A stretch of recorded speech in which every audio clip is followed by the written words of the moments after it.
You made mention to me before we started something that we talked about on our Nebraska show last night in regards to the emotional dynamic, the motivational dynamic of a longtime head coach at this point, 5 years, Scott Frost,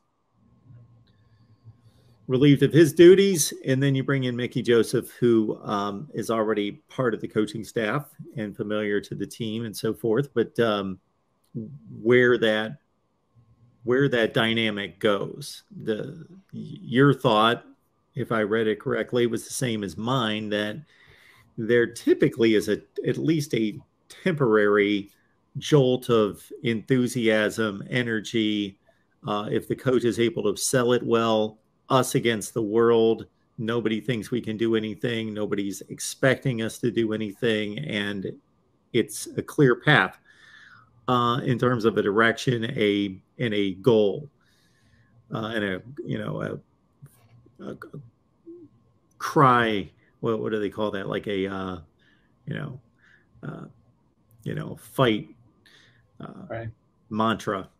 Anyway, but on top of that, the one thing I'll say, Jason, before I cut you loose here, is that even in more so in this situation, because of Scott Frost and because of everything that the players have had to listen to for not just this season, but going back to last season and before that, that your coach is on the hot seat. Maybe you should be fired. He did this wrong, he did that wrong, and maybe just getting past all that, saying, okay, well, it finally happened, whether I agree with it personally as a player or not, or I really Yeah. liked my coach, or maybe I'm okay with this.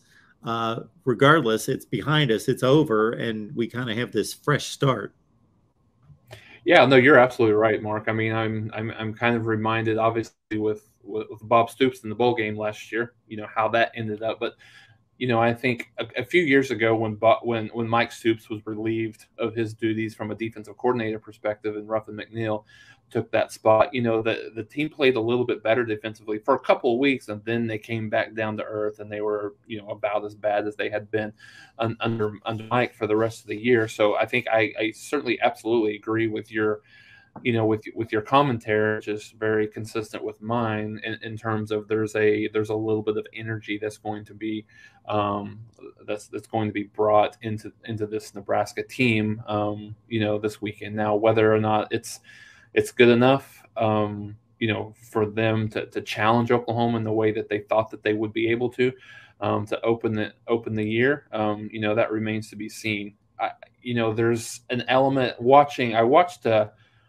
It was I think it was an hour later than the Oklahoma game, but was watching that game, and Mark, I saw a team out of Nebraska that not necessarily on the offensive side of the ball, but on the defensive side of the ball that wasn't in any way, shape, or form interested in playing that game. So whether it's the players quit on him or what, I mean, you give up almost 700 yards of total offense to Georgia Southern, you've got some problems on defense. Whether it's scheme, whether it's players, whether it's coaching, whether it's mentality, whatever that is, you've got some problems. So yeah, I think it'll be interesting. I think it's a benefit for Nebraska coming into this game that Frost is gone.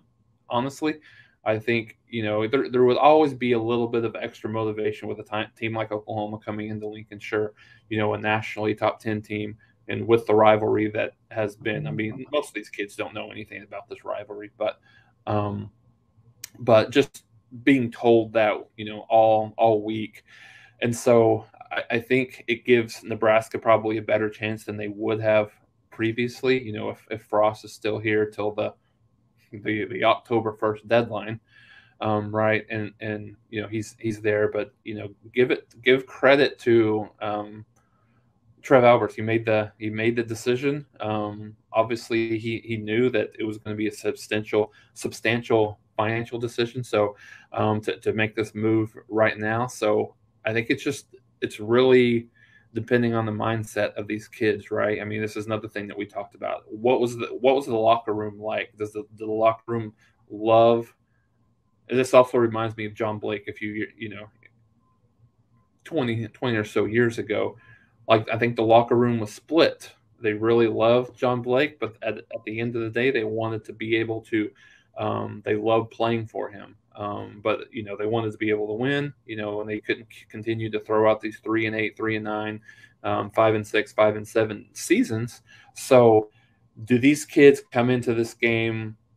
To your point, have renewed energy, renewed focus with someone else like Mickey Joseph involved um, in this game, or in the rest of this season, or is there a lot of split in the locker room related to some of these kids are still angry that they let Scott Frost go in the manner that he did, and to be honest, before they named, and obviously I don't follow Nebraska as close, but I didn't even realize that Mickey Joseph was on the on the coaching staff, and I think maybe just joined this year. Is that right? Yes.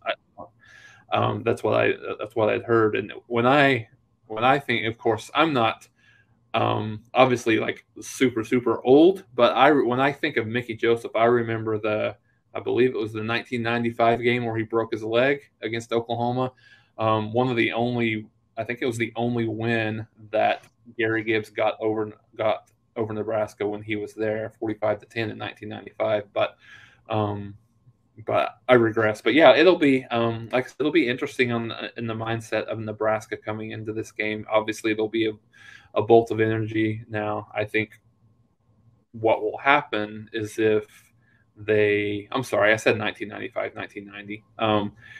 And I think a bolt of that energy. But if they get down a little bit early, then that's where it might. I think that's where it might be a little bit interesting to see how they react to that.